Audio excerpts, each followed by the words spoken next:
안녕하세요. 주할머니입니다.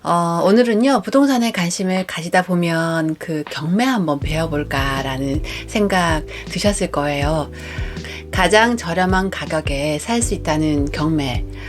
과연 사실일까요? 유튜브 보면은 경매에 대해서 많이 얘기하잖아요.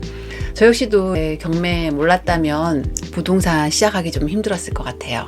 아무래도 일반적인 부동산 거래는 금액 단위가 크잖아요. 그래서 소액으로 경매는 가능하지 않을까 해서 경매를 시작하게 되었습니다. 외벌이에다가 막 경단녀에 그리고 몇 년 동안 육아에만 전념하다 보니까 아이 키우면서 내가 할 수 있는 게 뭐 없을까 하고 찾아보니까 경매란 게 눈에 들어오더라고요. 큰아이 어린이집 데려다 주고 아파트 게시판에서 경매 광고하는 거 보고 보는 순간 뭐랄까 사막 한복판에서 진주 하나를 찾은 그런 기분, 이거다 싶었죠. 당장 전화를 걸어서 경매 학원에 등록하게 됐고 수업을 듣고 시행하게 되었습니다. 부자가 될 수 있다. 1년에 한 건만 봐도 1천 정도는 되지 않을까 해서 기대에 부풀어 있었죠. 2년 정도 경매를 했고요. 대략 한 100건 정도 아파트 지분 입찰을 했었습니다. 총 4건 낙찰을 받았었고요. 소액으로 공동투자로 했었어요. 낙찰을 받고 바로 매도하거나 1년 정도 있다가 매도한 경우도 있고, 공동투자이기 때문에 장기로 끌고 갈 수는 없었어요. 대부분 단타나 중타 정도에 끝나는 그런 투자였습니다. 경매 뭐부터 시작해야 되냐고 이제 여쭤보신다면요. 일단은 시중에 나와 있는 경매에 관한 책 한 5권 정도 쉬운 거 있잖아요. 읽어보세요.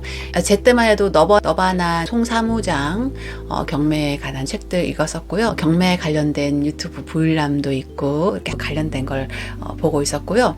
보면서 마음은 경매 이제 법원 입찰장에 있었습니다.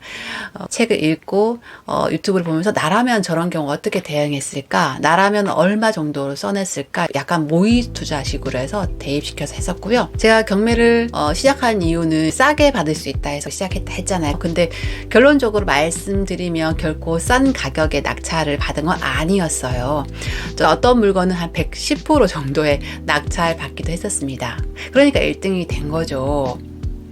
그때가 한 2017년 한창 대전은 부동산 상승장이었어요. 그러니까 그런 시기니까 망정이지 지금은 110%면 어림도 없죠. 초반에 입찰할 때는 이 정도 수익은 나야 한다는 금액을 정해두고 써냈어요. 근데 항상 중위권이나 하위권의 그 등수가 머무르는 거예요. 그래서 낙찰되어 가시는 분들 보면은 그렇게 부러울 수가 없었어요. 그게 하루 이틀 지나니까 몇 달이 지나니까 이제 슬슬 조바심이 나기 시작하는 거예요.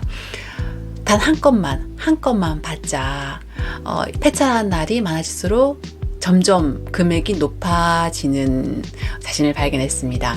낙찰 한 건 받으려고 입찰하는 걸로 사실 변질되어 갔어요. 한 1, 2천만 정도 수익을 보고 나오자고 생각한 게 나중에는 뭐 그냥 한 건만 받자는 식으로.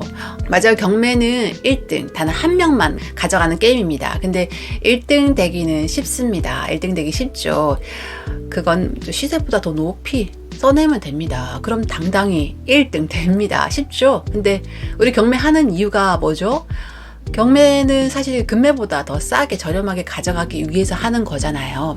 그렇게 1등 가져가는 건요, 상자뿐인 승리자가 되는 거예요. 더 위험한 건 뭔지 아세요? 2등이 거듭될수록 1등을 낙찰받기 위해서 금액이 점점 더 높아지는 거예요. 그때는요 정말 조심하셔야 됩니다.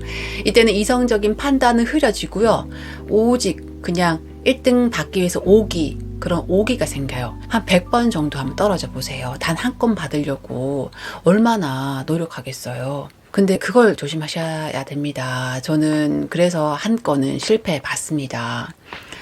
근데 경매는요 일단 하자가 있는 물건입니다. 사실 경매로 나올 정도면 집이 잘 관리될 거란 거는 그 착각은 버리시는 게 좋습니다.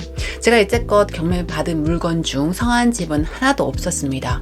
경매는요, 그 하자 처리를 하기 위한 대가로 저렴하게 부동산을 사는 시스템인데요. 일단 우리가 처음부터 권리 분석부터 시작하죠. 사실 일반 아파트 임의 경매로 넘어간 경우는 대출 이자 못 갚아서 경매 넘어간 경우는 권리 분석이 아주 쉽습니다. 그래서 경쟁자도 많고 시세보다 싸게 갖고 가는 건 정말 힘들어요. 결국에는 시세나 시세보다 더 높게 가져가는 건데요. 유치권이나 법정지상권 같이 지분 경매, 선순위 임차인 같은 경우 있잖아요. 위험 부담이 있기 때문에 권리 분석 꼭 공부하셔야 됩니다. 사실 저는 그런 부분은 안 건드려 봐서 뭐라 말씀드리기 좀 힘들어요. 정말 경매 뜻이 있고 경매 하나만 파겠다 하시는 분들은 위에 열관 특수물건 공부 선행하시길 바랍니다. 아파트뿐만 아니라 토지나 상가도 이렇게 접목하시면 되고요. 아무래도 경쟁자가 좀 적기 때문에 수익이 좀 날 거라 봐요. 제가 말씀드린 건 아파트 일반 경매만 말씀드리는 거고요. 위에서 말씀드렸다시피 책부터 보세요. 초보 시절에는 유튜브 영상도 쭉 보시기 바랍니다. 혼자 하시기 무섭다면 경매학원 등록해서 공동투자하는 것도 나쁘지 않습니다. 낙찰을 받아오면요, 적절하게 이렇게 대응하라고 가이드를 해주세요. 하지만 뭐든 배우면 돈이 비용이 좀 듭니다. 공동투자이기 때문에 내 마음대로 할 수 없어요. 팔고 싶은 시기에 팔 수 없고 서로 합의가 되어야지 팔고, 중간에 어떤 분이 나간다고 그럼 그 돈을 메꿔줘야 됩니다. 그런 부분은 있어요. 장점은 공동투자이기 때문에 소액으로 가능하고 내가 명의를 쓰지 않아도 되고, 또 내가 명의를 쓰고 싶다면 처음부터 끝까지 내가 다 경험할 수 있으니까 경매의 뜻이 있고 혼자 하기가 두려우신 분들은 경매학원에서 공동투자 하시는 것도 좋습니다. 필요한 건요, 공부가 선행이 되어야 합니다. 공부 없이 도전했다가는 정말 패가망신합니다. 그리고 나서 권리 분석한 다음 우리 임장 나가죠. 이걸 쉽게 말해서 시세조사라고 합니다. 근데 경매란 기본적으로 하자가 있는 물건이기 때문에 그 하자가 무엇인지, 그 숨어있는 더 위험 사례가 뭔지 정확하게 파악하고 들어가야 됩니다. 권리 분석도 중요하지만 무엇보다 시세 조사를 잘못해서 높은 가격에 낙찰받고 임차인이나 집주인한테 명도 비용 300만 원씩 주고 소송하고 집수리하고, 그렇게 되면 배보다 배꼽이 더 클 수가 있습니다. 또 입찰 금액을 잘못 써서 보증금을 날린 사례도 있죠. 제가 예전에 경매할 적에 서울이었는데요. 본인이 받고 싶은 금액은 9억이었나 봐요. 공을 하나 더 써낸 거죠. 그렇기 때문에 최소 입찰 금액 날리는 1억 가까이 날리는 거 봤습니다. 입찰금에 잘못 써서 그런 웃지 못할 해프닝이죠. 그분은 피눈물 나는 일이겠지만 입찰금액 정말 쓸 때 덜덜덜 떨리거든요. 그때 주의하셔야 됩니다. 입찰 전에 현장 방문 없이 명도에 문제가 있는 주택을 낙찰병원 받은 경우 이것도 주의하셔야 되고요. 배당 요구를 하지 않은 선순위 세입자 고려하지 못한 낙찰, 그리고 시세조사 잘못해서 더 시세보다 높은 금액을 낙찰받은 경우 낙찰 가능성의 희박성. 사실 호황시장의 경쟁률이 치열하기 때문에 최고가의 낙찰이 되면 별로 그 경매 메리트가 없죠. 또 하락시장에서는 그 가격이면 급매로도 얼마든지 잡을 수 있는 금액이기 때문에 정말 경쟁자가 많이 몰리는 그런 거라면은 굳이 경매로 해서 메리트가 있을까라는 생각이 들어요. 그리고 경매로 시세조사하는 거 정말 어렵습니다. 손품은 한계가 있죠. 경매로 시세조사하러 왔다 그러면 소장님들 안 가르쳐 줍니다. 완전 풋대접이에요. 경매장에서 부동산 소장님이 손님 데리고 오시는 경우도 봤어요. 컨설턴트한테 의뢰했는데 낙찰을 받아주겠다. 낙찰가는 수수료 1%.